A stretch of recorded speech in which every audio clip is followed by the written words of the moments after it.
Olá, ótima noite para você. Estamos começando mais um Politeia, que é pura política. Nesta noite de domingo, eu te convido a estar aqui conosco para falarmos a respeito dos fatos que movimentaram o mundo da política, claro, né? E nós temos aqui uma bancada repleta de pessoas especializadas no assunto e, claro, também te convido para estar fazendo parte dela, ligando, participando aqui pelo WhatsApp também.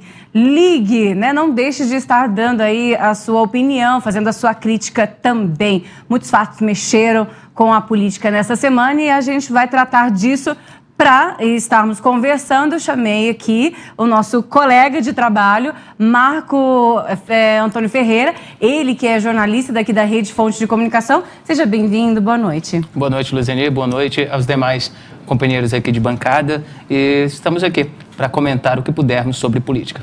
Pois é, e também aqui para dar uma pitada, sempre, né, colocar um tempero no nosso programa, professor Alberto Carlos. Boa noite, professor. Boa noite, Luzeni, boa noite, membros da mesa. Boa noite para você, comadre, compadre. Que bom que nós estamos aqui. Domingo passado estava muito nervoso, né? Criticaram muito essa semana, ligaram muito. Estava muito nervoso, pode ficar nervoso não, professor. Então tá bom, hoje eu estou mais calmo, estou mais tranquilo, tá bom? Não pode. Não pode. Um beijo gostoso e vamos ter esse dedinho de prova sobre política, tá?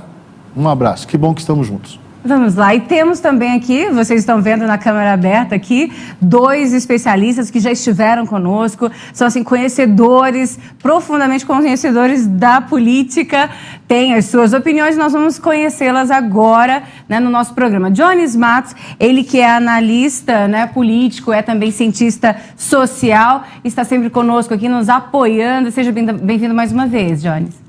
Eu que agradeço. Luzeni, a todos os nossos telespectadores aqui do Canal 5. É um prazer, mais uma vez, estar aqui conversando com vocês sobre esse tema que mexe com a vida das pessoas, né? Sobretudo num momento como esse em que o país, o Congresso Nacional, discute a reforma política que mexe com a vida de todo cidadão brasileiro, né? Então, boa noite ao professor Alberto, boa noite também ao Marco Antônio Ferreira, né? E ao professor Alexandre, né? E a você, Luzeni, que tem conduzido o programa aqui, o Politeia. Vamos aqui discutir esses assuntos e outros aqui de relevância para a nossa sociedade aqui de Goiânia. Pois é, nós temos aqui também o professor Alexandre Francisco Tavares, já esteve conosco outras vezes, né? Sempre uma opinião que nos ajuda a crescer, né? No entendimento da política. Ele que é professor de Direito Eleitoral da PUC. Seja bem-vindo mais uma vez ao Politeia. Boa noite. Boa noite. Só fazer uma correção, é Alexandre Francisco de Azevedo. Tavares, só agora que eu percebi. Boa noite a você, Luzeni, boa noite ao telespectador da Rede Fonte FM. Um prazer estar aqui também falando sobre política, sobre esses temas, né, tão relevantes na vida política do Brasil. Cumprimentar também os componentes da mesa, o professor Antônio Carlos, o professor Jones, o Marco Antônio está aqui do lado, e vamos, né, contribuir aqui com a melhor forma possível para esse debate e que possa, né, o telespectador sair, né, sabendo um pouquinho mais de política aqui conosco. Exatamente. Nós estamos num período bem complicado da economia brasileira, né? A política também recebendo todos os reflexos de tudo que nós estamos vivendo no país recentemente. Todo mundo falando em reduzir, botar o pé no freio, economia financeira, da casa, né, do lar e das empresas e, claro, dos governos também. Essa semana nós vimos aí que passou em segunda votação a reforma administrativa, que tem esse objetivo, né, Marco, de estar reduzindo custos e gastos ali dentro da Prefeitura de Goiânia. Segue agora para a sanção do prefeito aqui da nossa cidade. E será que vai mesmo ficar do jeito que está? Ou será que o prefeito realmente gostou? Claro que é uma pergunta que deveria ser feita para ele, mas o que os nossos colegas aqui de bancada pensam? Vou começar com o professor Jones, né, com essa questão. O que o senhor acha? O senhor acha que vai ficar desse jeito a reforma administrativa de Goiânia? Vai gerar mesmo, na sua opinião, uma redução de gastos? Foi contento?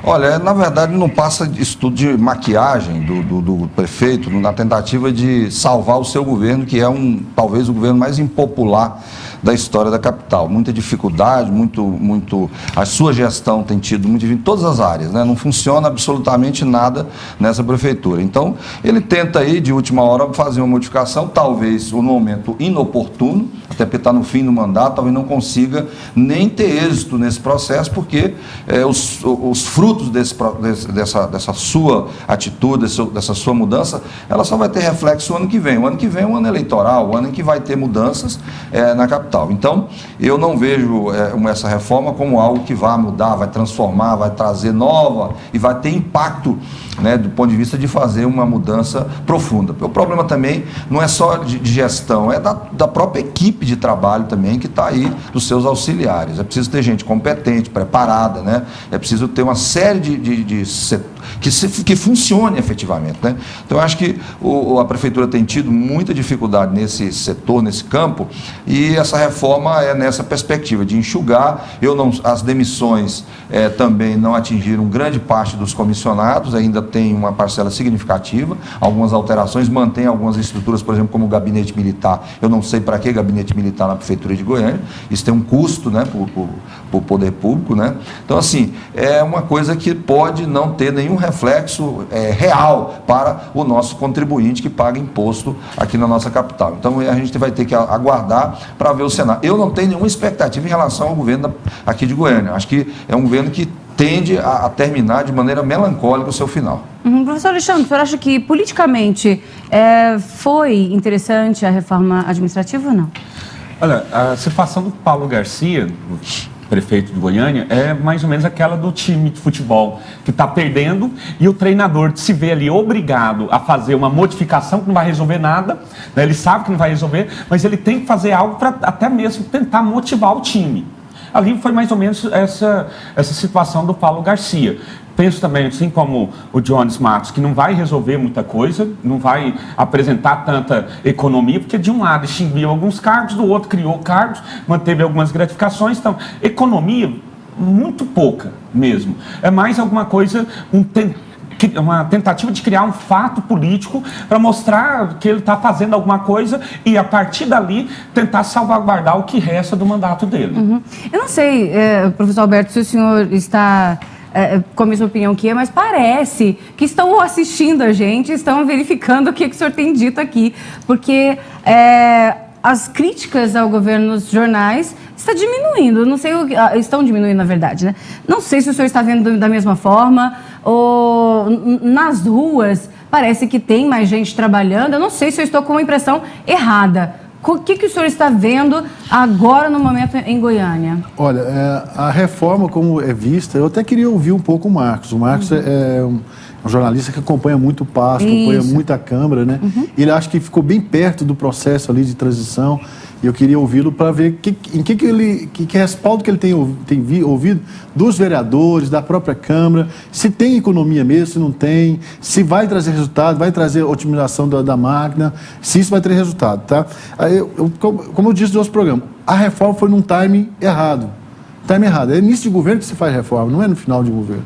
Né? Então, não dá mais tempo para recuperar. Mesmo que ele recupere, essa reforma traga resultados positivos, ele não vai conseguir recuperar uma imagem que já está muito marcada, está carimbada demais. Né? É um prefeito que tentou fazer algo extraordinário e descuidou do dever de casa.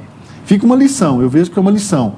O Paulo Garcia tem que ser visto hoje, Jonas, e Alexandre, e Luzeni, e Marcos Antônio, como uma lição, um governo de lição para o próximo prefeito. Primeira lição que eu vejo, o próximo prefeito tem que ter experiência política. Gestão. Tem que ter, não é só gestão, é experiência política, convivência com corredores políticos. Alguém que já passou numa Câmara Municipal, alguém que já passou numa Assembleia Legislativa, alguém que já esteve dentro de uma Assembleia, de uma Câmara Federal, que conhece os trâmites, os relacionamentos do meio político. O Paulo foi vereador em Goiânia. E deputado estadual entrou mudo e saiu calado da Assembleia. E, quer dizer, de pouca expressão, que era um cara que tinha uma penetração dentro do Partido dos Trabalhadores, que foi alçado como vice, certo? Para fazer uma aglutinação de um acordo entre PMDB e PT. Certo? Que casou muito bem, era um cara que não incomodava. O PMDB, será que fica nessa Aí vamos falar um pouquinho mais tarde. Mas a lição primeira que tem que mostrar para o cidadão goianiense é o seguinte: um próximo gestor tem que ter perfil de político mesmo, de gente que conhece bastidores, gente que convive com político, que conversa bem político. Porque a grande dificuldade do Paulo Garcia foi a articulação política. Ele é uma pessoa de boas intenções, quem conhece o Paulo sabe que ele é de boa intenção, de muito boa vontade, mas ele não teve articulação política, não soube ter diálogo. Eu não sei se problema de assessoria, não sei se foi problema do pessoal da articulação política ou dele mesmo, certo? Então, nós temos que aprender. Próximo gestor, não dá para vir colocar um cara de cima para baixo, tem que ser alguém que convive com política. Essa é a primeira experiência. Eu hoje tomo o Paulo Garcia como prefeito de Goiânia como uma lição política. A gente tem que olhar para essa experiência e ver, não queremos mais uma experiência como essa. Precisamos de alguém que tenha mais maturidade no meio político. Mas eu queria ouvir o Marco, né, sobre a reforma. Professor Alberto, já que o senhor pergunta, a impressão de que passa na Câmara é de que, assim como o senador Aloysio Nunes, de São Paulo, falou que o mais interessante para o momento seria sangrar a presidente Dilma, parece que na Câmara a intenção é a mesma. Ali os vereadores teriam mais interesse de deixar o prefeito até o final do mandato, com esse desgaste grande, e assim como no plano nacional. A presidente também vai concluindo, né, vai dando continuidade ao seu mandato, mas sem aquele apoio necessário para que consiga reaver a paz junto ao eleitorado. Aqui no município, o prefeito Paulo Garcia ele vai mantendo. Os vereadores deram uma pisada no freio nesse sentido, justamente para que o prefeito continue sendo atacado, mas não para que ele deixe o mandato. É preciso frisar que os vereadores entendem essa necessidade de se preservar o mandato de quem foi eleito democraticamente, mas a intenção aparentemente é essa. A intenção de desgastar o prefeito para que talvez um outro nome que não compõe essa base, já que cada vez mais o prefeito perde espaço junto, inclusive, aos aliados. O PMDB dá claros sinais de que não vai permanecer. Parece a expectativa de que vai haver uma ruptura, né? A expectativa é essa, de que vai haver nos bastidores do PMDB, é claro isso, vai haver essa ruptura. Para mim, o mais provável que para o passo seria, no momento, garantir que o PT continue na base do PMDB, o PMDB lançando candidato próprio, ou se o PT lançar candidato próprio, e de bastidores seria o caso da deputada Adriana Corsi, ela não sair tão desgastada, uma vez que o PT tem uma grande participação, assim, tem um poder em termos de votos muito grande aqui em Goiânia. Já elegeu três prefeitos, né? Não sei se vai ter nessa eleição, não. O cenário talvez seja muito complexo nesse momento. Quando você dá os índices de pesquisas aqui, trabalham com 13% de aprovação do governo Paulo Garcia. 13 então, é o número, né? E é o número deles, né? Então, 13 é um percentual de toda a pesquisa que vem. Então, é um índice baixíssimo, né? Quer dizer, o PT teve na sua história, trajetória com o Darcy, o Pedro Wilson também, que foi eleito, aquele era o momento. E hoje, com a situação nacional bastante complexa sob o ponto de vista ético, sob o ponto de vista moral para o partido, a tendência é que o PT seja dizimado em alguns setores da eleição municipal. Essa é a expectativa de analistas políticos nacionais estão fazendo, sobretudo no ABC paulista, ali, aquela região onde o PT tem uma força muito grande. Mas a gente não pode desconsiderar o fato de que a militância do PT é sempre muito forte e tem uma história muito grande com o município de Goiânia, professor. A gente tem que ver que já foram eleitos aí num cenário completamente adverso, Darcy Costa, Pedro Wilson ganhou, não foi reeleito, e Paulo Garcia, como a gente sabe aí, mais adverso ainda, também conseguiu esse mandato. Eu acho que o PT vai voltar para uma posição histórica hoje dentro de Goiânia. Um coadjuvante. Vai participar de uma vice, não será protagonista. Protagonista não vai. Não tem espaço, acho que não terá. Pode até lançar uma candidatura, mas essa candidatura pode correr no mesmo ritmo do governador. Eu não vejo espaço de musculatura política. Eu penso que o próximo candidato do PT ou apoiado pelo PT vai ser daquela mesma história, né? Esconder o Paulo Garcia na campanha eleitoral, né? Relegar a história, porque a situação dele, infelizmente, chegou num ponto que ele não tem nenhum patrimônio político. Então, pessoal, eu sou apoiado pelo Paulo Garcia. Vai ser quase, né, um capso diminúcio. Isso é uma diminuição da capacidade. Ele vai sair fazendo campanha e vai fazer críticas também à gestão deles e por aí vai seguindo sem que ele tenha essa participação. Mesmo porque nós, né, já estamos chegando, ele de 2010 está na prefeitura, foi reeleito em 2012 com uma votação até não tão expressiva em quantidade de votos, mas em percentual muito grande. Eu acho que vocês vão todos se lembrar aqui que em 2012 a gente teve aquela campanha pelo voto nulo, pelo Facebook, mentindo, né, que seria feita uma nova eleição, toda aquela bagunça. Tivemos em Goiânia a segunda colocação de votos nulos. Então, o segundo colocado, na verdade, foi voto nulo. O Jovair Arantes, que foi o candidato, né, segundo mais bem votado, perdeu para voto nulo. Daí a gente observa, então, que o Paulo Garcia, naquela oportunidade, ele foi eleito em primeiro turno e aí passou para ele uma segurança inexistente, né? Que ali o pessoal votou nulo rejeitando os candidatos. E vale lembrar que a votação do Paulo, ela é em função do Íris Rezende. Exato. O Íris teve um papel fundamental naquele processo. Né? Então, no primeiro, mas no segundo. No segundo, justamente, foi na reeleição. Em 2012. O Íris renunciou para ser candidato ao governo em 2010. Em 2010. E o Paulo ficou e foi, dava condições, a legislação garantia a ele o direito de ser candidato à reeleição. Ele foi candidato e teve o apoio ali, o Íris estava muito bem naquele momento. Então é preciso reconhecer que o Paulo não tinha papel político, história nenhuma em Goiás, sob vista da sua liderança. Agora resta saber uma coisa, o PT vai querer voltar a ser coadjuvante, vai querer retornar isso é só o povo, a essa, que vai decidir a essa quem vai ser coadjuvante. Sim, mas ele vai decidir, ele quer os petistas já falaram aqui, que querem sim uma candidatura própria do PT, e independente do PMDB, do que está pensando ou não, né, professor? Então, o PMDB fala a mesma língua. Então, quer dizer, claro e notório que eles estão... Quem vai decidir, quem vai ser coadjuvante ou protagonista do processo é o povo de Goiânia, não tem jeito. Problema, só concluindo, ele já, então, em 2010, 2012, ele já está no final desse mandato, depois de esse tanto de tempo, e até agora ele não conseguiu se firmar e não está conseguindo, e ao que parece não vai conseguir, ele mesmo escolher o sucessor dele.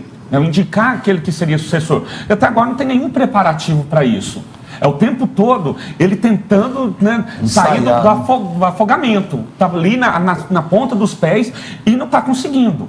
E situações em cima de situações de má gestão mesmo, e infelizmente está arrastando. Ele sempre apostou em grandes obras, em grandes mudanças estruturais dentro de Goiânia, né? Essa foi a proposta dele. Não deu conta, né? Então ele fez alguns viadutos, né? Os viadutos não teve uma impressão muito forte. Foi efetivo. Ele tem um projeto de Macambira aqui que começou várias vezes, não terminou e está ali patinando. Ele não sabe se vai dar quando terminar e inaugurar, como é que vai ser essa estrutura aqui. Há uma incógnita, uma interrogação muito grande.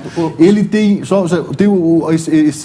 esse transporte coletivo que eu queria fazer aqui, do BRT, né? Que BRT, né? Que saiu daqui da Avenida Rio Verde e até fazer o norte-sul. Vistoriou obras agora recentemente. Mas aí o dinheiro que vira do governo federal foi cortado em função dos cortes do governo federal. Então ele não vai ter esse dinheiro disponível para esse ano. E o ano que vai ficar obra no meio do caminho.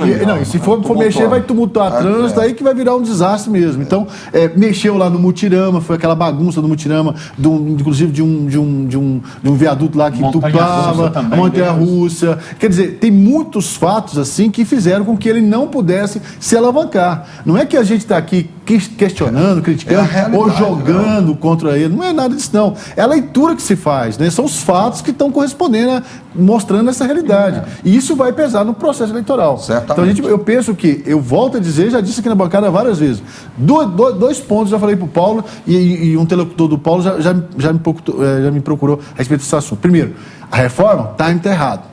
Já era.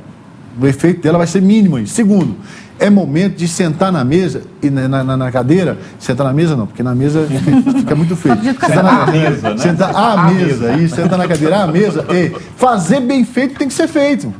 Vai cuidar bem da saúde, vai cuidar bem da educação, vai cuidar bem da iluminação pública, vai cuidar bem do asfalto, da sinalização pública, vai cuidar bem do trânsito, vai dar uma... Faça bem feito, vai cuidar bem das praças, faz igual o União. O União dava show porque ele pintava meio-fio, pintava asfalto, cuidava das praças, punha flor, trocava flor. Né? Então dava uma sensação de que Goiânia estava muito bem. É o que a O que eu digo assim, Johnny, para o Paulo é o seguinte, parou, acabou, não dá mais tempo para recuperar a imagem, não dá para mostrar força mais, não vai lutar contra isso, senta na mesa, senta na cadeira e vai lá e fala para o pessoal, vamos fazer bem feito, educação, saúde e o trânsito, a mobilidade de trânsito de Goiânia, vamos fazer bem feito, uma coisa bem feita, não precisa inventar. Aí sim, ele pode deixar um registro de algo positivo. Eu acho que eu já falei sobre isso aqui, inclusive num programa que eu estive aqui anteriormente, o nosso amigo Marcelo Heleno, aliás, um abraço para o Marcelo, que deve estar nos assistindo, né? Mas, na verdade, essa questão, a gente vem falando, para o Paulo focar numa gestão mínima agora. Isso aqui que o Alberto, professor, está colocando. É o elementar, o básico, bem o cotidiano, feito, feijão com arroz. Não faça faça intervenções. Essa coisa na T7, essas intervenções se enche o saco da população. Essa prefeitura não tem planejamento, um ordenamento, um debate, ela não tem uma organização desde o início da gestão. É cada dia uma ideia, surge uma ideia, vamos fazer uma intervenção na T7, vamos fazer lá, lançar um hospital lá no Veracruz. Para quê? Esquece, não mexe com isso não. Não está dando conta de fazer a reforma do Cândido de Moraes, está lá parado. Quer dizer, o Novo Horizonte está pela metade, né? Hoje eu tive no cais ali do São Judas Tadeu, ruim, a estrutura, péssimo. Essas estruturas dos cais de Goiânia, na sua grande maioria, está um desastre. Então, pelo amor de Deus, não mexe com nada não, faz o ECM básico, elementar, e deixa para o próximo prefeito para tocar essa gestão aí. Pois é, o Marco queria também colocar uma situação. O professor Alberto está falando aí da questão envolvendo o prefeito Paulo Garcia fazer o mínimo. Professor, essa questão de fazer o mínimo realmente ela é interessante, porque o prefeito Paulo Garcia ele tentou fazer essas obras grandes, e o que mais a gente tem, se a gente fizer fazer uma divisão, dois lados, o que foi concluído e o que está para ser concluído, fica mais nítido para a população as obras, as ações que acabaram não chegando ao final. A gente tem, como o senhor mesmo citou, a questão do mutirama, né, a questão as diversas questões envolvendo superfaturamento, corrupção, Comurg, o túnel do mutirama. Então, acaba que isso enche o saco da população, como foi dito, e cria um mau clima do prefeito com os vereadores, e os vereadores, como representantes diretos da população, acaba batendo no prefeito. Acaba que até ser vereador do PT, quem deveria realmente defender o prefeito Paulo Garcia, se torna uma tarefa muito árdua. Quem tenta fazer isso com uma certa sabedoria, tenta se esforçar mais, é o vereador Carlos Soares, mas só tem um vereador do PT. Até para ele é difícil. Mas é justamente o que o professor Alberto falou, ele não sabe trabalhar articulação política. O PT começou com quantos vereadores? O PT começou, se eu não me engano, com 4 vereadores, né? Tairone, o Djalma Araújo, o Felisberto e o Carlos. Só tem o Carlos. Perdeu 3 vereadores nessa dessas gestão. obras às vezes, explicar para a sociedade a importância. Então, a gente há muito tempo está discutindo esse Amicus Macambira, né? Uhum.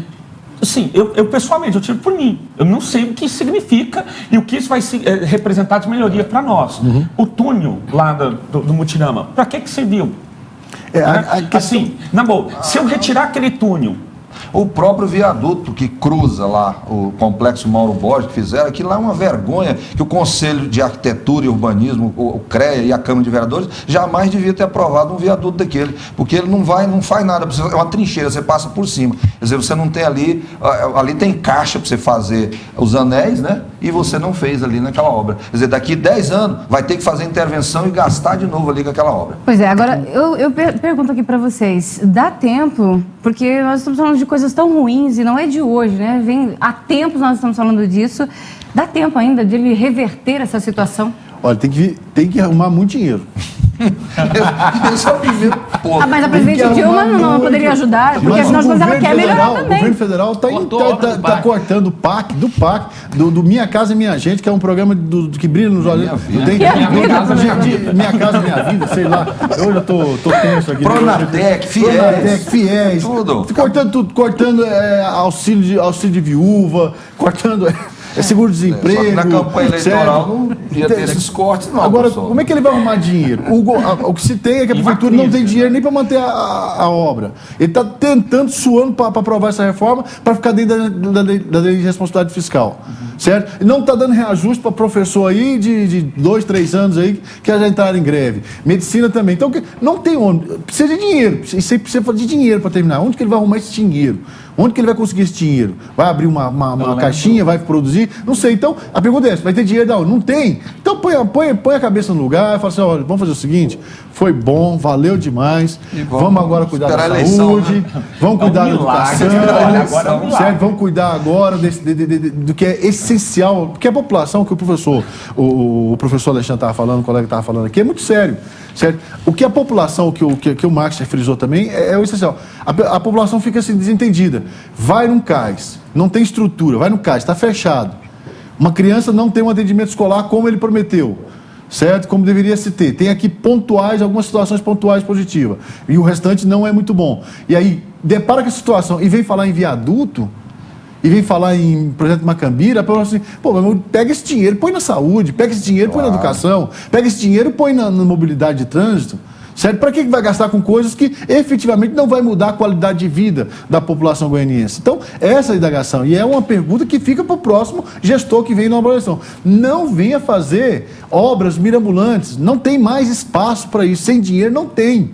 Não tem mesmo, não dá para fazer crédito. Não existe crédito no governo municipal, não existe crédito subsidiado, crédito no governo estaduais, e agora nós estamos presentes, não existe crédito nem no governo federal mais. Então tem que viver da realidade. Professor, até uma situação que ele fez, nós tínhamos ali na Jamel Cecílio, né, próximo do Flamboyant, a praça com um relógio de flores.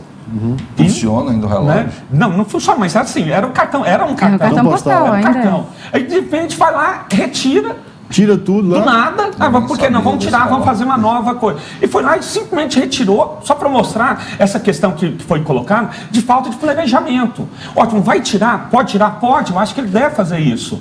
Agora, para que vai tirar? Para colocar grama do jeito que colocou e acabou? Então, aí vem uma situação que às vezes mexe com os sentimentos de orgulho do goianiense. Mas pode ser uma questão política também. Era um orgulho. Sim, mas pode ser uma questão política também, porque quem foi que fez o relógio? Mas aí ficou pior, né? Pedro Wilson, acho que foi, né? Mas o Marcos estava querendo falar disso. Sim, mas... Não, do jeito que a gestão Paulo Garcia vai caminhando, e aí, como vocês mesmos falaram, não haveria tempo suficiente, tempo hábil para se recuperar. Hoje, o PT tendo uma participação, uma candidatura a vice, acredito que estaria de bom tamanho se fosse numa chapa competitiva. Não, mas aquela questão, vai querer? Agora a gente não está em condição de escolher. Vamos dizer assim. A aliança do PMDB é com o DEM. Eu não sei se o PT se submeteria a isso, a um acordo com o Ronaldo Caiado. Ou se o DEM, né? No caso, o Ronaldo se submeteria. Proíbe, a diretriz nacional do PT proíbe coligações regionais e municipais com DEM e PSDB. Mas agora é porque é o seguinte, né? Então, uma que o João está colocando é o bônus da última eleição eleitoral para o governo, onde o DEM se aproximou com o PMDB, sim, certo? E fizeram uma aliança que o Ronaldo Caiado foi eleito como senador. E eu acredito que esse acordo continua. Eu acredito que esse acordo vai respingar, vai surgir alguma coisa nele na candidatura para prefeito de Goiânia. Principalmente se o candidato for Iris Rezende, pelo PMDB.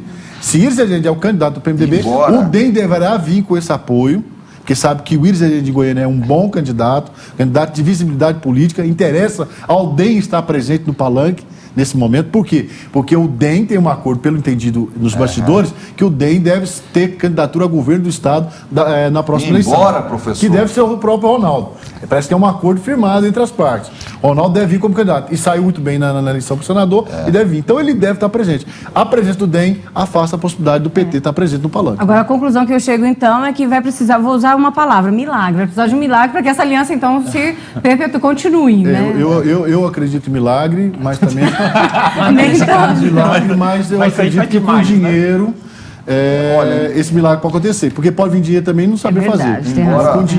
Embora, professor, o PT não está muito em condições de impor alianças desse tipo, de questionar, por exemplo, esse tipo de aliança, né? Até porque as alianças que o partido tem feito ao longo da sua gestão, sobretudo a presidente Dilma, e para manter o governo, a tal da governabilidade, fez as alianças mais esdrúxulas, né? E que o partido condenava, né? Então, assim, fica meio contraditório o partido impor qualquer regra, qualquer limite nesse momento. O PT está muito fragilizado para debater esse aspecto ideológico nesse momento. Professor Jones, acredito que o PT tenha até se perdido um pouco nessa questão de tentar bancar muito a ética. Sacrificou bastante o candidato ao governo. O candidato Antônio Gomide foi um prefeito excepcional em Anápolis, uma aprovação ímpar, quase 90% de aprovação na reeleição para o segundo mandato, e acabou que ele pagou o preço, de certa forma, ao disputar e receber uma votação muito aquém daquela que poderia ter tido se tivesse Mas apoio, aí eu já acho aí já não foi o grupo do Paulo. Foi o grupo que era opositor ao Paulo, o PT, mas o grupo dentro do PT que foi opositor ao Paulo, né? que bancou essa história, bancou com o aval do Palácio Planalto e não teve a verdadeira afiança mesmo do Palácio Planalto como eles esperavam. Tanto que a presidente veio aqui e não subiu no Palácio. Não subiu. Na verdade, eles tinham expectativa naquele momento do PMDB apoiá-lo, até porque existia um fato ali naquele momento, do Íris não ser candidato, né? Então era possível que o Gomide se transformasse no candidato das oposições ali, do próprio PMDB, e que o PMDB lançasse o vice, né? E eles tocassem uma campanha contra o governador. Essa era a expectativa. Por isso que ele renunciou já em abril, né? Ali naquele momento. Ele tinha que renunciar à prefeitura de Anápolis. Acho que errou, né? O Gomide era um nome que o PT tinha, talvez para uma projeção, um debate mais para frente. Eu acho que é raro e vão pagar um preço alto. Professor, eu acompanhei a renúncia do prefeito à época, Antônio Gomide, e foi praticamente, se eu não me engano, foi na sexta-feira, Íris Rezende confirmou pela manhã, ao final da manhã, que seria candidato ao governo pelo PMDB. Antônio Gomide teve até às 6 horas da tarde para recuar. Ele poderia ter recuado, ele poderia ter ligado, ter conversado com Íris Rezende, mas bateu o martelo, disse, não vou ser candidato. É que naquela hora já estava montada a chapa. Mas ainda havia a chapa ali tinha o DEM. Aí como é que o PT ia entrar ali dentro dessa chapa, entendeu? Tirar o DEM, sendo que o DEM foi alguém que falou assim, estamos contigo, vamos junto com você. Aí naquela hora a porta estava fechada para eles. Para o Íris Rezende, por exemplo, não tinha como eu falar assim, como é que eu vou dar um espaço para vocês? Ou eles sairiam de qualquer possibilidade de coligação e não teriam um candidato majoritário, e aí ficaria pior a situação deles para se eleger os membros eletivos, então seria muito pior. Então ali, meu irmão, vamos ter que ir do jeito que tá. Mas é orgulho, porque o DEM nunca exigiu participação exclusiva, né? O PT que faz esse tipo de exigência. Até que se o PT tivesse tido uma maturidade ali, poderia ter sido visto isso. Acredito no mesmo. Vamos fazer um intervalo, nós voltamos já, então continuamos com o Politeia, que é pura política. Você sabe como vai ser a eleição do ano que vem, 2016? Então aguarde, a gente volta já, então, falando a respeito dessa situação que está aí, né, sendo votada, a reforma política lá no Congresso Nacional.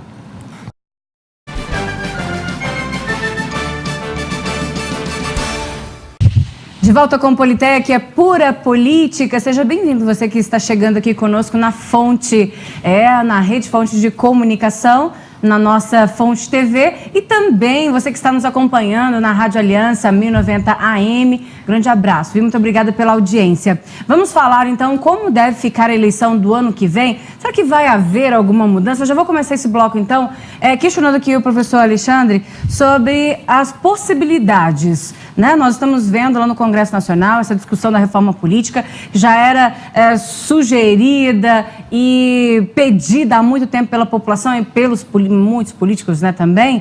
E algumas pessoas dizem que não vai dar tempo, porque parece que até dia 30 de setembro, no máximo, ela tem que estar toda votada, já sancionada, inclusive, para valer para 2016. É isso mesmo ou não? Bom, a lei eleitoral, a Constituição Federal, no artigo 16, fala que a norma para valer para a eleição ela tem que entrar em vigor um ano antes, tem que ser publicada um ano antes da eleição, do pleito eleitoral. Do pleito eleitoral, não é do registro, não. Não, é do pleito eleitoral. O pleito, então, outubro. Então é no primeiro domingo de outubro. Já verifica o primeiro domingo de outubro e aí... Uma sexta-feira antes tem que estar publicada. Um ano antes tem que estar publicado. Tá? E aí o que a gente observa disso aí, dentro dessa reforma? Aí tem uma virtude, se pode ser visto dessa forma, do Eduardo Cunha, presidente da Câmara dos Deputados, que foi levar para ser votado. Até então nós temos 20 anos de reforma política para trás e nunca o plenário da Câmara examinou. Nós tivemos, por exemplo, o Ronaldo Caiado, hoje ele é senador, mas quando ele era deputado federal, ele já apresentava ali, há 2 mandatos para trás, uma reforma política. Ele foi relator de uma reforma política também muito ampla, e infelizmente não passou ali da comissão especial para a reforma política. E eu quero fazer só uma pontuação aqui, se me permite, é que vocês estão falando muito em reforma política, mas se a gente for examinar, na verdade era uma reforma eleitoral, apenas isto. Não chega a ser uma reforma política. Seria uma reforma política se fosse mais profunda, né? Se for mais ampla, né? E em profundidade também. Então vamos imaginar o que seria isso.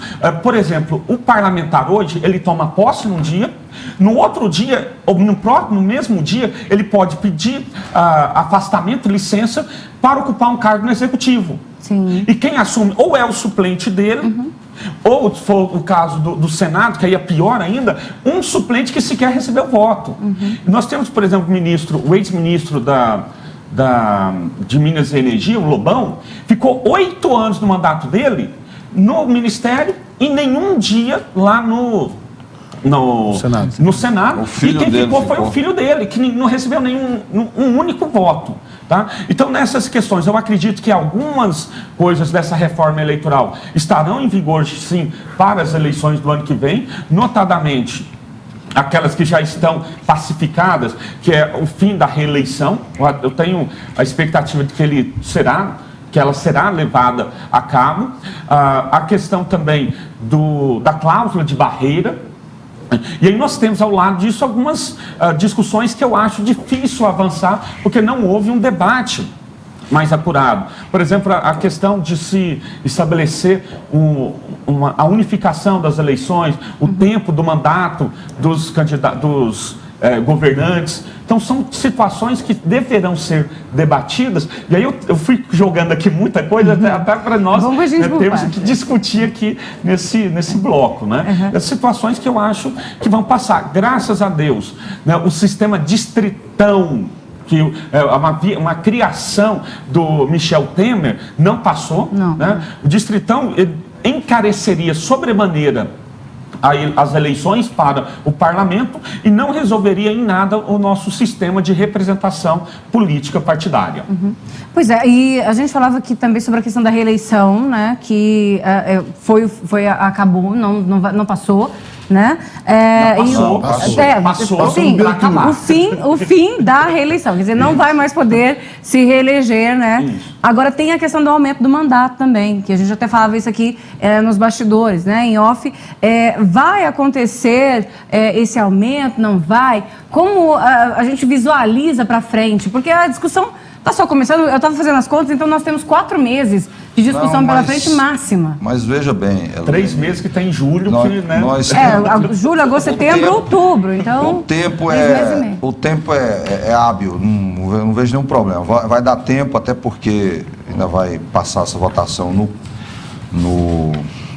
tem outra votação essa semana, e tem o segundo turno, depois tem o Senado, mas há uma expectativa, até porque, na verdade, essa questão da reforma política que está há 20 anos, como muito bem o professor colocou ali, você teve um governo que poderia ter feito uma reforma política e não deu conta de fazer. Essa é a verdade. O Eduardo Cunha pode ter seus defeitos, é um cara truculento, muitas vezes reacionário em algumas posições, eu sou contrário a alguns posicionamentos dele, mas ele está implementando mudanças ali na Câmara Federal. Quer dizer, ele tem posicionamentos que eu discordo, mas é preciso reconhecer esse papel dele nesse momento, né? Então, assim, eles colocaram a pauta em votação, que sejam contra e tal.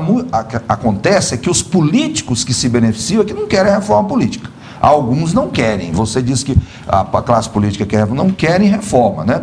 Eu, por exemplo, tinha expectativa de que fosse votado um sistema Diferente, que nós experimentássemos na eleição do ano que vem, eleição municipal, um voto distrital, ou misto ou puro. Eu queria que o país avançasse nesse sentido, né?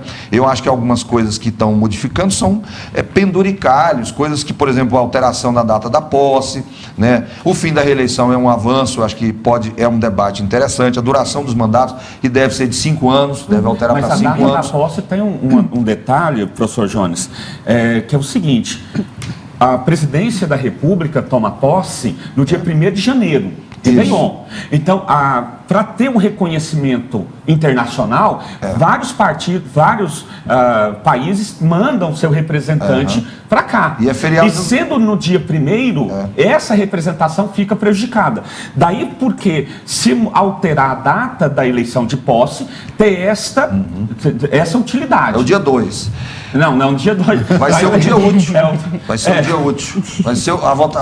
Aí não resolve tanto. Seria no 5º dia útil ali, eu acho que no dia 5 acho que seria mais adequado. O que é fundamental, na verdade, é que se discuta, além tem a questão do voto obrigatório, acho que é preciso debater isso. O país não pode mais conviver a democracia, ela exige que o voto seja facultativo, né? A cláusula de desempenho foi importante, né, e precisa ser ampliada, ficou muito branda, porque é preciso ter apenas um senador, um deputado para ter representação no Congresso e ter. Porque a questão da cláusula de barreira é para impedir que esses partidos, não é que se crie partido, até porque eu sou contra, é antidemocrático. O partido precisa ter voto para ter tempo de televisão e dinheiro do fundo partidário, é necessário isso, né? Agora, eu queria uma reforma muito mais profunda, que, por exemplo, discutisse o recall dos mandatos, revogação de mandato de prefeito, de deputado, incompetentes, que não contribuem com o debate, que não são péssimos parlamentares, que não participam das discussões no parlamento. Sistema de governo, a implantação do parlamentarismo, eu queria a discussão novamente sobre o sistema de governo, isso é reforma profunda, né? A questão da suplência dos senadores está sendo debatida também, mas a definição. A mudança de sistema de governo, como nós tivemos um plebiscito sobre isso, só pode ser discutido mediante um plebiscito. Um novo perfeitamente, plebiscito. Um referendo. Pode ser feito. Um referendo. Sim, só pode ser feito dessa forma. O que eu quero é o seguinte, eu quero só dizer ao nosso telespectador, porque é complexo esse debate, né, de voto distrital, financiamento público-privado, que é uma polêmica desse debate, dessa eleição, é que esse debate ainda vai ser votado no Senado. Eu tenho a expectativa de, como o Senado é a casa que pensa mais, reflete mais, analisa mais, o presidente do Senado, apesar do seu comportamento também, que deixa a desejar e tem um comportamento muitas vezes que a gente questiona, que é o Renan Calheiros, mas ele tem colocado a questão, precisa ampliar a reforma tem que ser mais dura, mais firme. Então eu gostaria que o Senado modificasse e voltasse o debate sobre o voto distrital, por exemplo, acho que seria importante. Não pode, né? Sabe por quê, então, Márcio? Porque já foi rejeitado. Pela Se Câmara. já foi rejeitado pela Câmara, o debate no Senado já acabou. Se tivesse passado, aí lá no Senado poderia ter discussão. Mas como? Porque o seguinte... Já acabou. Mas não pode emendar, não pode o sistema eleitoral... Não, já foi rejeitado.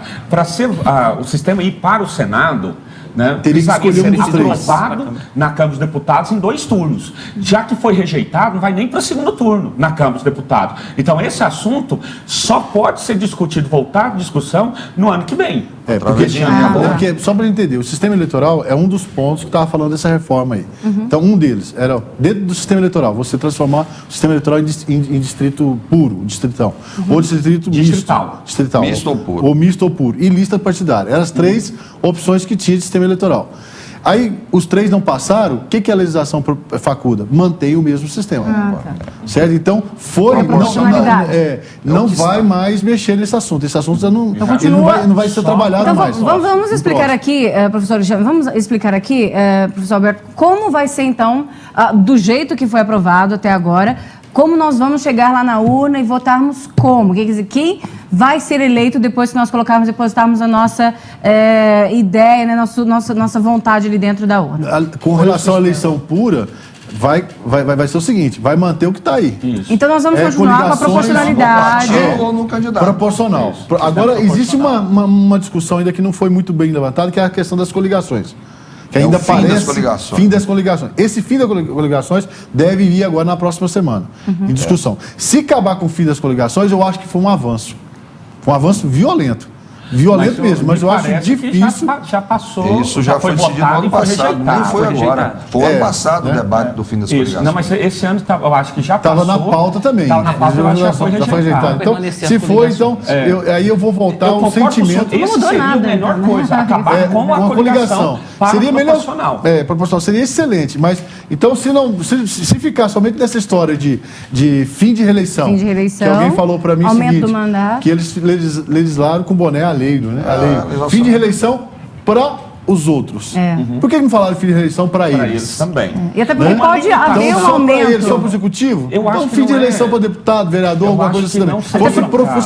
Mas a regra é diferenciada. A gente não pode tratar executivo e legislativo como se fosse a mesma coisa. Sim, mas o que eu estou fazendo aqui é uma leitura da população. A população, o que eu ouvi essa semana na rua foi isso. De posto, em feira, em lugares que eu conversei com eles. Mas eles fazem fim de eleição só para o executivo e para eles não. Então eles continuam trocando de mandato, trocando. O cara se elege deputado estadual, federal, vereador, concorre a uma prefeitura, se não ganhar, volta para o cargo.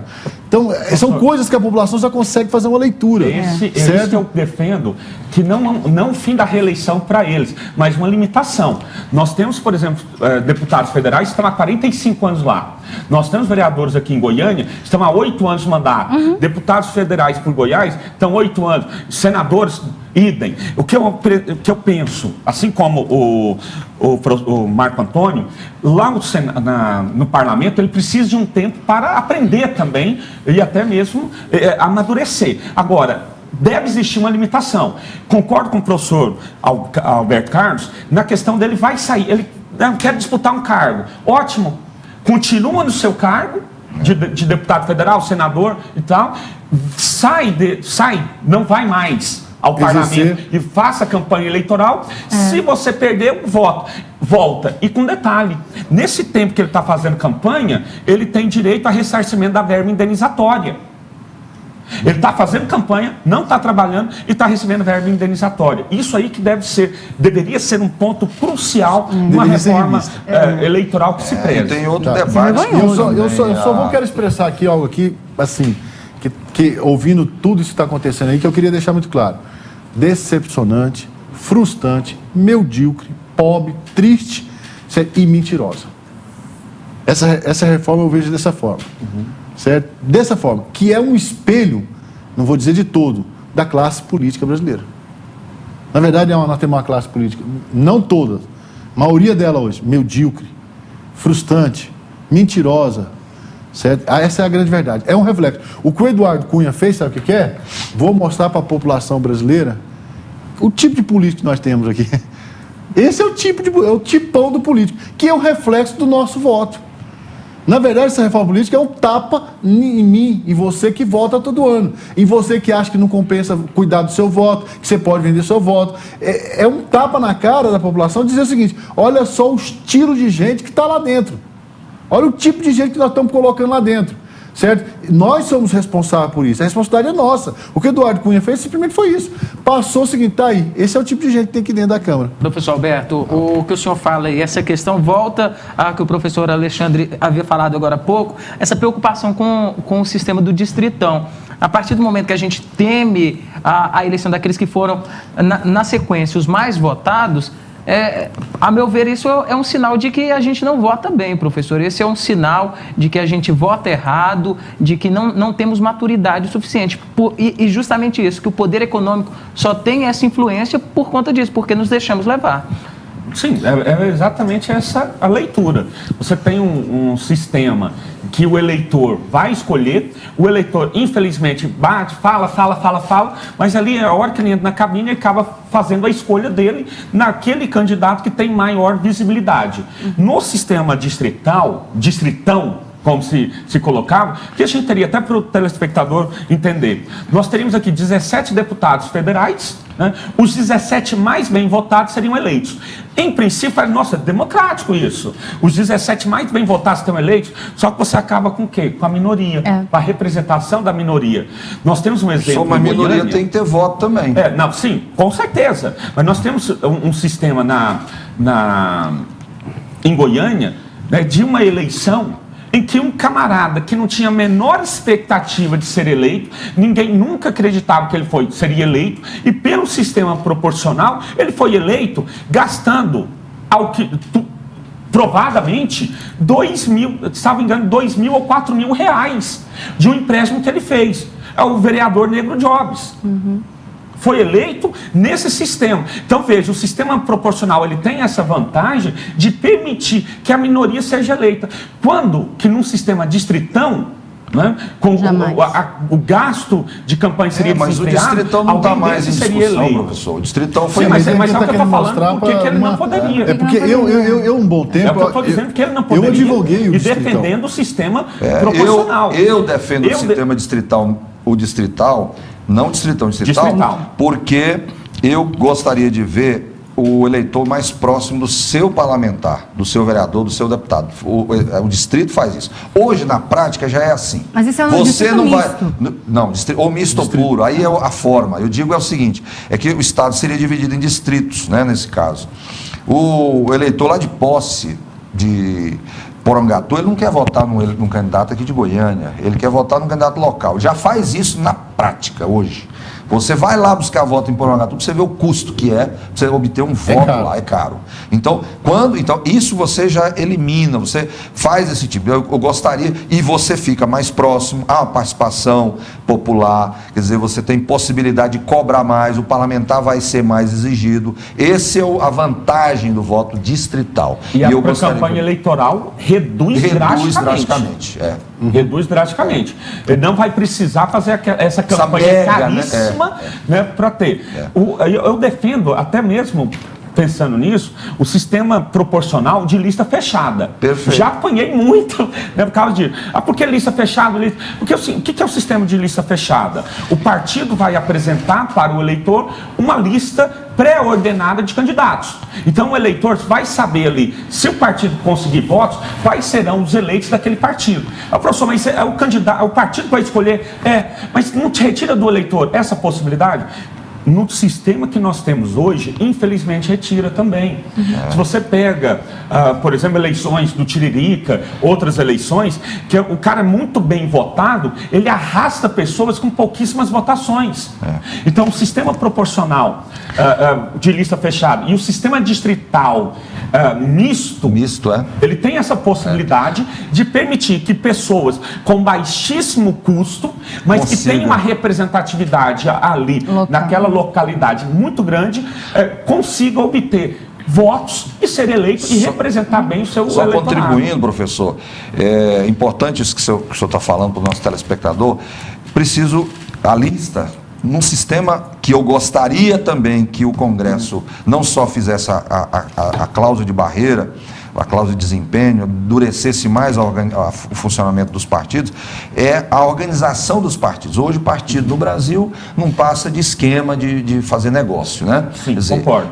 Fazer partido virou um negócio no Brasil.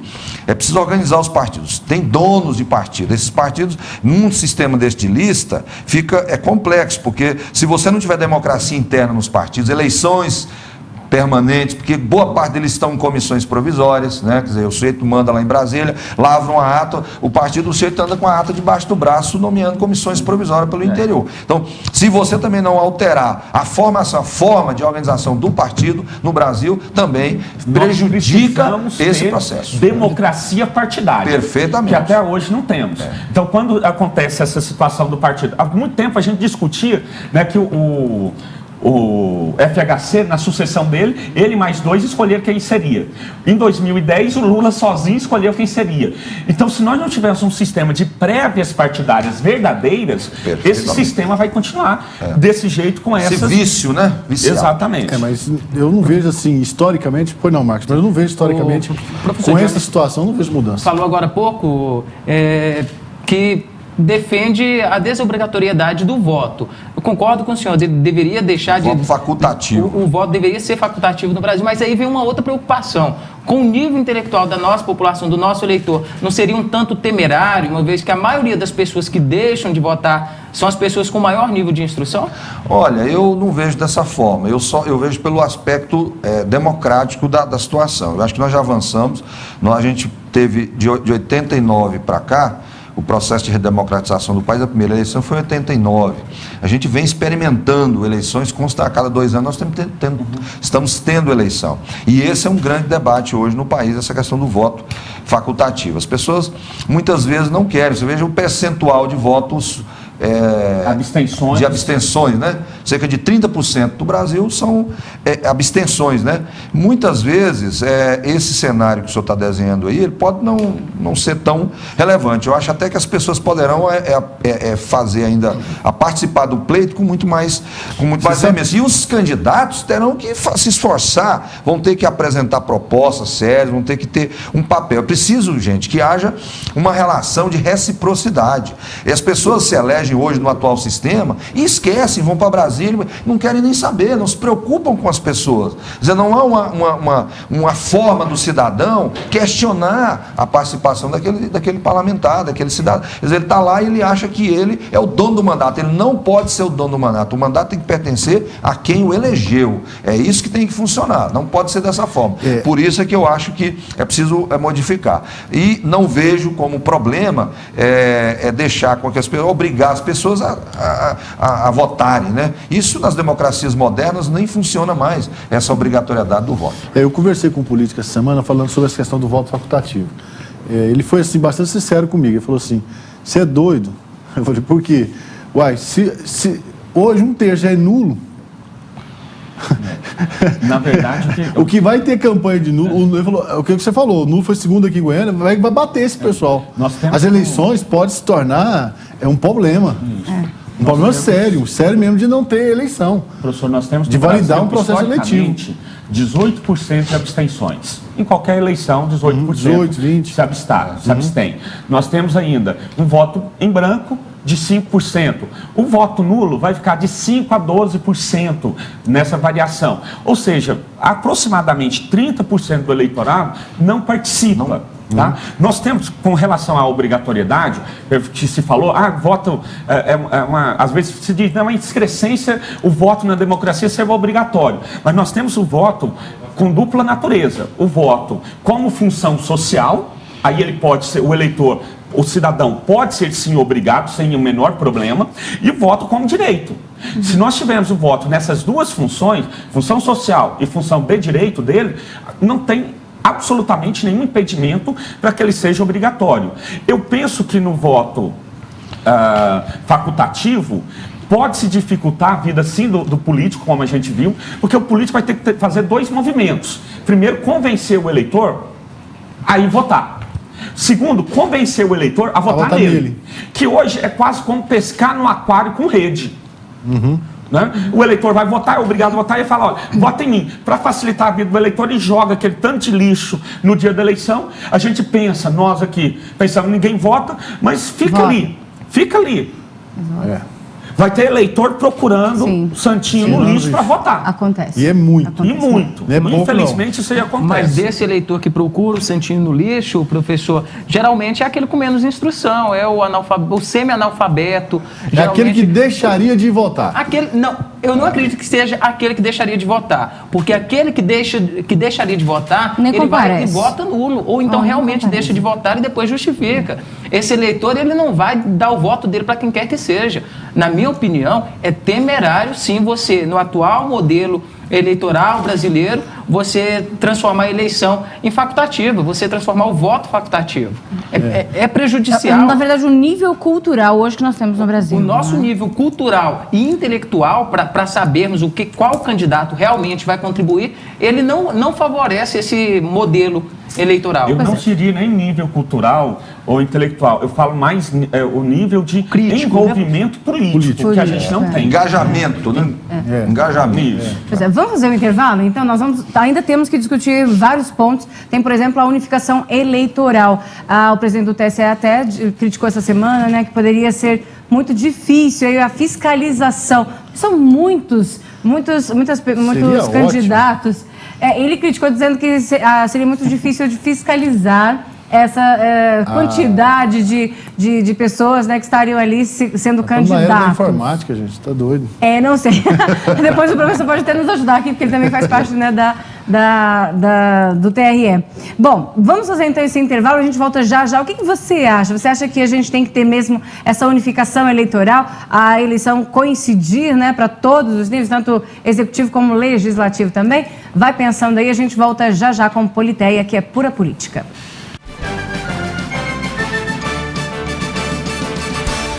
De volta com Politeia, que é pura política. Continuamos falando aqui a respeito de reforma política, como o professor Alexandre disse, é mais uma reforma eleitoral que deve modificar aí também a sua forma de votar, né? E os resultados também da sua votação, já, quem sabe, a partir de 2016. Ainda tem vários pontos sendo discutidos ali dentro do Congresso Nacional, neste momento, né, com os deputados ali na Câmara Federal.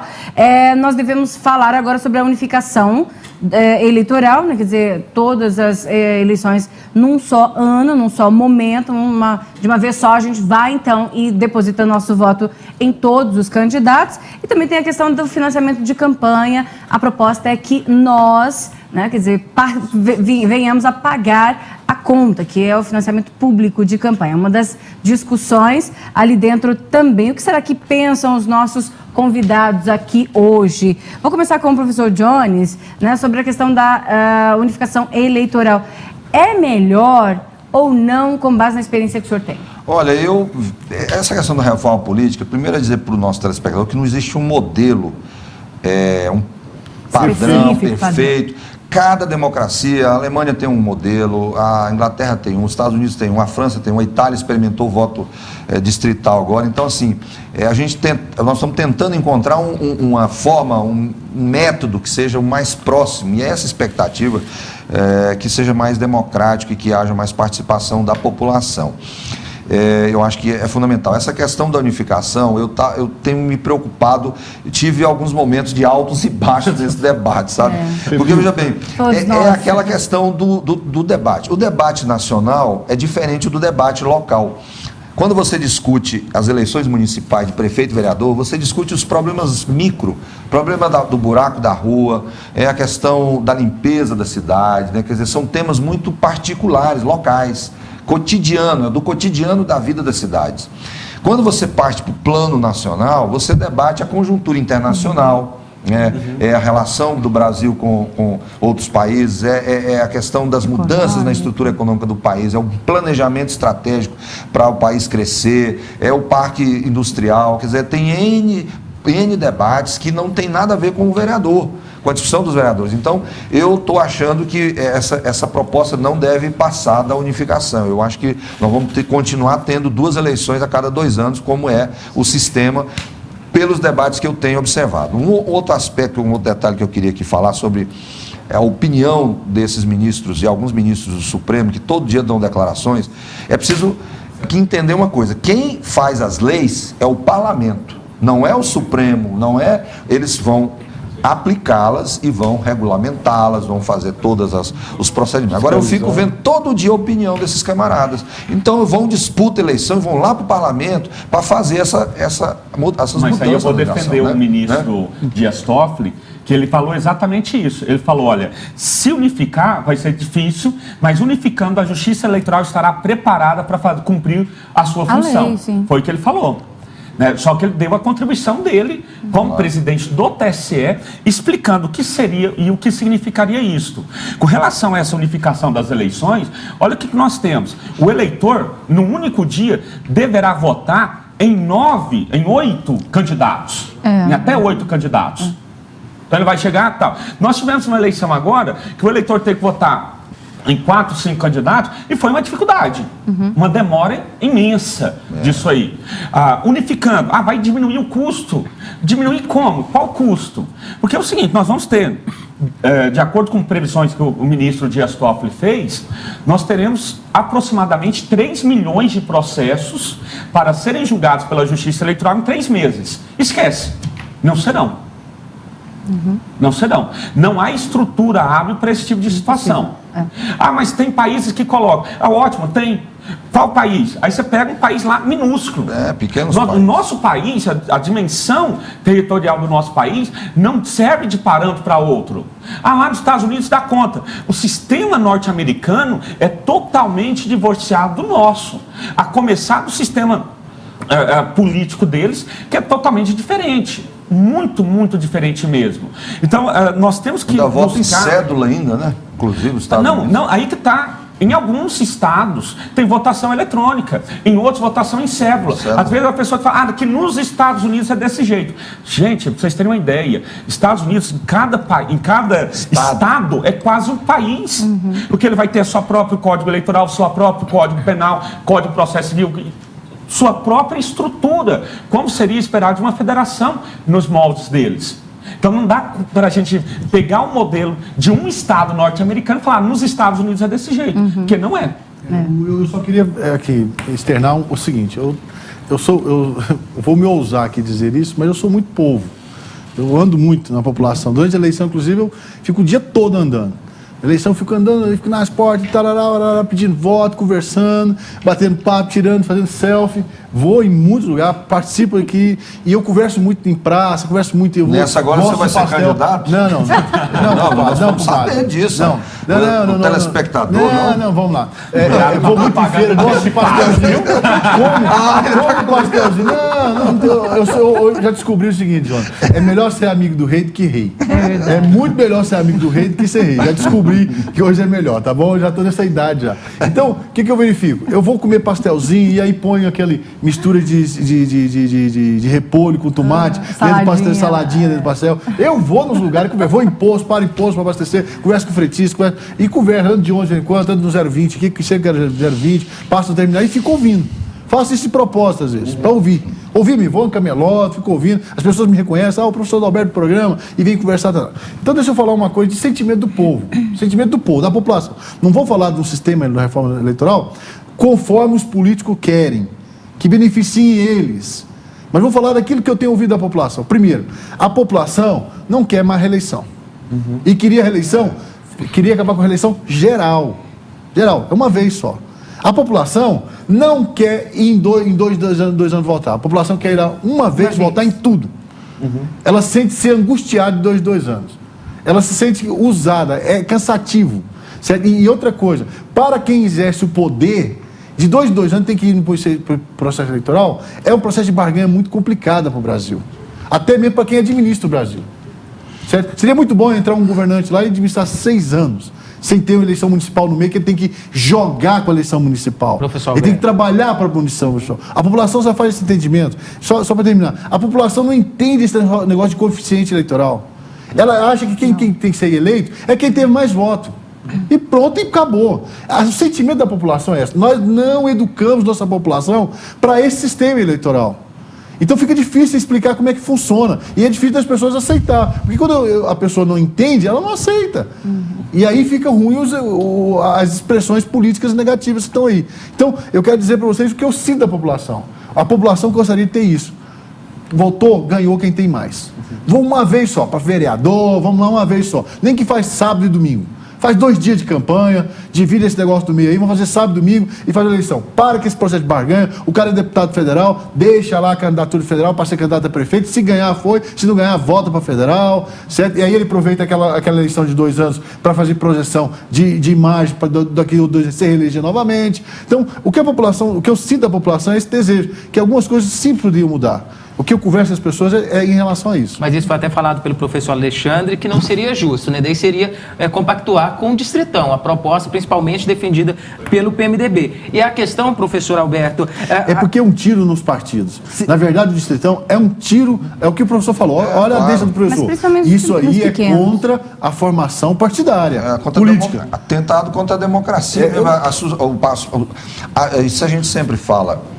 O professor fala muito isso também, ele é um estudioso dessa área, também sabe que a essência da democracia são os partidos políticos. Não tem como, na democracia, você não ter o funcionamento parlamentar. E o Distritão fazia o contrário, personalizava a figura que tivesse dinheiro, que pudesse ganhar, e ganhava a eleição quem tinha dinheiro, e pronto. E o partido, porque ele não ia votar na legenda, né?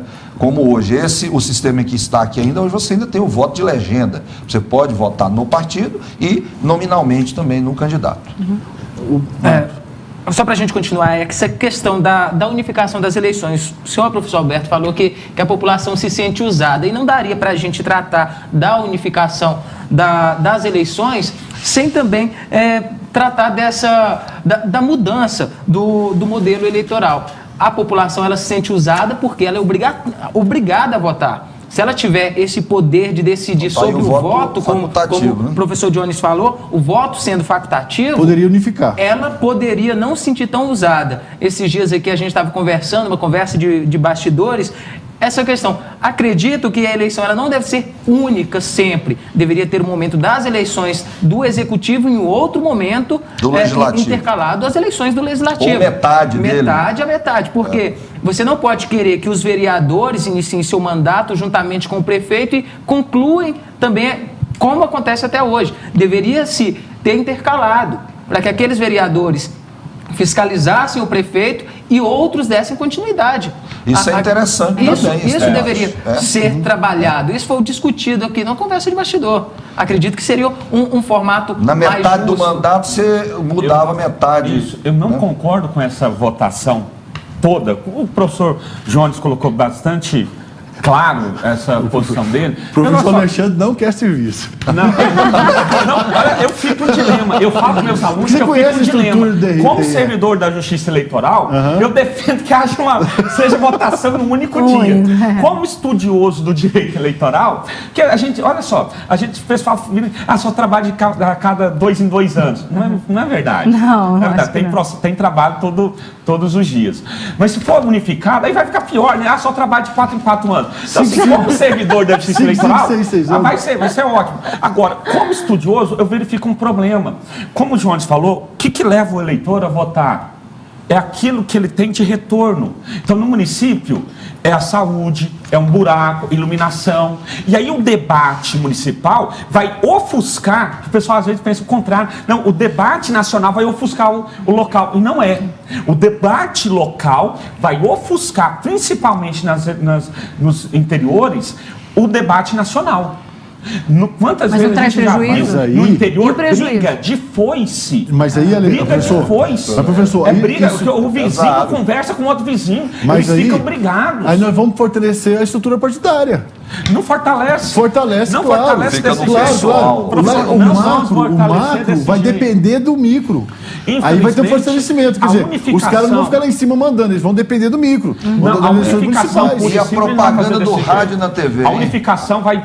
Sabe o que ela vai fazer? 2 horas de programa, né? Sabe o que a unificação vai fazer? Fortalecer nominalmente determinadas figuras políticas. Não vai fortalecer a figura do partido político, mas apenas governantes locais. Então ela vai passar. Isso que ela vai fazer. Então ela vai passar. Infelizmente ela tem chance de passar. Pelo que o senhor está acabando falando, ela vai passar, então. Sim, infelizmente. Nós temos que falar... Faz uma pesquisa com os deputados, a maioria aprova a unificação das eleições. Nós temos que falar também sobre financiamento de campanha, já estamos indo para o final do programa, né? Financiamento de campanha, que é uma das polêmicas também. A população, como o professor disse aqui... corrupção. A população... Quando eu fiz a crítica aos ministros que ficam dando pitaco sobre as mudanças que estão sendo implementadas, eles deviam esperar chegar lá, aprovada pelo Congresso, pelo Senado, depois eles analisam, sabe, professor? Não tem que ficar dando opinião. Inclusive sobre essa questão do financiamento, que está lá com o ministro Gilmar Mendes há um ano, e ele não se posicionou. Então, é o Congresso mesmo que tem que se posicionar. Foi por isso que foi discutido isso lá no Congresso. Mas o Gilmar Mendes pediu vista exatamente para defender esse seu ponto de vista. Ele pediu vista para falar o Congresso Nacional tem que julgar. Exatamente. Então, e ele fez errado. Claro. Então, veja bem, eu defendo o financiamento, tenho colocado isso, financiamento misto, público e privado. Na verdade, já é dessa forma, porque o fundo partidário já cumpre esse papel. O dinheiro do fundo partidário já é utilizado para isso, para o trabalho de formação política dos partidos, a organização, quer dizer, a estrutura, mas tem partido aí comprando até avião com o dinheiro do fundo partidário, utilizando recurso para poder, o uso pessoal da família, porque essas estruturas partidárias que nós temos no Brasil, quase todos são familiares. Se eu pegar a estrutura da direção nacional do partido, está lá o nome, fulano de tal, etc. Essas legendas de aluguel, principalmente, aí, que são utilizadas como, né, quer dizer... Poder de barganha. Exatamente. Então, eu acho que é necessário, o público, não sou contra, eu acho antidemocrático que as empresas ou que o cidadão possa contribuir financeiramente com o processo eleitoral. Isso em qualquer democracia é assim. O problema da empresa, de um segmento, eu acho que tem que estabelecer limites, tetos. Vai gastar tanto, vai gastar X, Y, Z. É essa que deve ser a regulamentação. Tem, né? Professor, mas hoje tem. O tem, problema mas não é que não é respeitar, porque vai caixa 2. Exatamente. Então a questão do teto em si, ela tem. O problema é que sempre se encontra uma forma de burlar. Exatamente. Agora, você não pode impedir, por exemplo, que o Store aqui, a rede Store, que patrocina os meninos aqui do futebol, possa ajudar o seu candidato. Eu não vejo isso como um problema, você está entendendo? Eu não vejo que você possa contribuir. Mas o problema que está aqui se levantado e colocado para a sociedade não é a entidade jurídica financiar, não, apoiar um candidato, não. É o esquema que está por detrás disso para obter dinheiro. Claro. Que é o seguinte, eu vou entregar essa obra para você, você vai ganhar essa obra está subfaturada, está com 30, vai ter contrato aditivo, mas desse dinheiro que você receber a mais, você vai tirar um pedaço e vai pôr no partido para manter-nos no poder. Isso aconteceu com o Petrolão, com o Mensalão, na verdade. Seja, o esquema é viciado. Não é o financiamento de campanha, não é o investimento de campanha. De continuidade de poder. Esperando o retorno. Esse é o problema. Nós estamos aqui diante de um debate que a gente tem que ser muito franco, que a população já faz essa leitura. Claro. Nós sabemos que essa última eleição para presidente, o grande problema foi que essas empresas que receberam recursos de financiamento de obras estruturais da Petrobras, era para colocar dinheiro no caixa de um partido que está se mantendo no poder e colocou no candidato de oposição. Não isso se veio à tona. Isso veio à tona. Isso que é o problema. Como é que quebra esse sistema? Empreiteiras hoje bancam candidaturas. Bancam lobby. Sistema financeiro bancário bancam lobbies. Não. Então o que está por detrás disso é esse esquema montado. O que está se procurando aqui destruir, desfazer esse esquema. Agora, como é que se vai parar esse esquema? Por isso se fala, não, recebimento jurídico não. Mas aí fala de físico, mas aí físico pode pegar 10, 15, 16 laranja e vai colocando dinheiro na campanha, mesma coisa. Então, será que é público? Não sei. Sim, Marco. Professor Alberto, só para não perder o raciocínio aqui, essa questão, voltando um pouquinho, falando ainda da unificação das candidaturas, alguém sairia ganhando com isso, né? Alguém que já está no poder, passando, professor Alexandre, essa pessoa que, por exemplo, a presidente, algum deputado ou prefeito, qual o mandato que seria estendido para se conciliar todos? Aí, dentro da proposta, iria se os próximos prefeitos seriam eleitos para mandato de 2 anos e poderiam se reeleger, para aí unificaria as eleições. 2018. Ou estende-se também, né, o mandato. Ou reduz o mandato desses, ou se estende. Essa é a discussão. Os prefeitos e vereadores não aceitam a redução. Então, uma das propostas mais tendentes a serem aprovadas seria essa extensão do mandato em 2 anos. Então, a possibilidade de Paulo Garcia até 2018? Não, a possibilidade do sucessor dele até 2022. 2 anos, 2020. 2 anos. 2020, né? Exatamente. Vamos finalizar? Finalizar? Sim. Não, nós temos que ir embora. Vamos fechar. Eu só queria dizer o seguinte, essa questão do... Você é a favor de financiamento público? Não é. É que utilizar esse discurso para defender o financiamento público, na verdade, o governo que aí está, na verdade, o que aconteceu? Tenta justificar isso aí, defendendo o financiamento público, quando, na verdade, os escândalos que aconteceram não tem absolutamente nada a ver. Aconteceu por indecência. Né? Essa corrupção aí, esse uso do dinheiro, né, do dinheiro público nesse negócio aí. Não tem absolutamente nada a ver. Não tem nada de indecência, não. É indecência, sim, do governo, que utilizou, aí vem com esse discurso de dinheiro privado. Aí não pode ter dinheiro público. Quantas empresas sérias isso aconteceu no governo Fernando Henrique. Participam da esse campanha. Modelo já vem há um bom tempo na história, montou, é o seguinte. Mas ele foi um sistema eleitoral, foi aprimorado. Ele vem institucionalizado nesse existe, não tem como tirar. Teria que começar realmente um novo processo. A esperança da população era reiniciar esse processo. Que o Senado faça essa rediscussão e a gente construa um novo modelo, uma forma de reforma política. Aleluia! Ainda vai passar por lá. Semana que vem a gente vê as... Que bom que você é um um cara os próximos. otimista. Nesse aspecto eu sou otimista. Eu acho que a reforma Eu política as pessoas não estão caí muito no entendendo. otimismo. Ela muda completamente e muda a vida das pessoas, sim. Ela é uma das partes dessa crise, né, que está acontecendo no país, né, nesse momento, é a parte política do aspecto que a gente tem que discutir muito. Pois é, nós queríamos ficar aqui mais tempo, mas não temos ele, né? Vamos, então, despedindo aqui dos nossos convidados. Muito obrigada, Jones Matos, ele que é cientista social, analista político também, sempre um grande parceiro da gente aqui no Politeia. A gente se encontra uma outra vez. Uma outra oportunidade, a gente vai estar aqui com o nosso telespectador conversando sobre esses temas que tanto atingem, né, que afetam a população brasileira, ao nosso estado aqui também. Eu quero agradecer mais uma vez ao professor Alberto, ao Marco Antônio, né, e o Alexandre, que é da PUC, né, e também colabora lá com o Tribunal Regional Eleitoral, né? Então é isso aí, minha gente. Um grande abraço para vocês, uma boa noite e fiquem com Deus até a próxima, né? Seu domicílio eleitoral onde? Goiânia? Goiânia, viu? Você votaria em mim? Certamente, por que não? Você tem perfil, viu? Na verdade, ele te lança.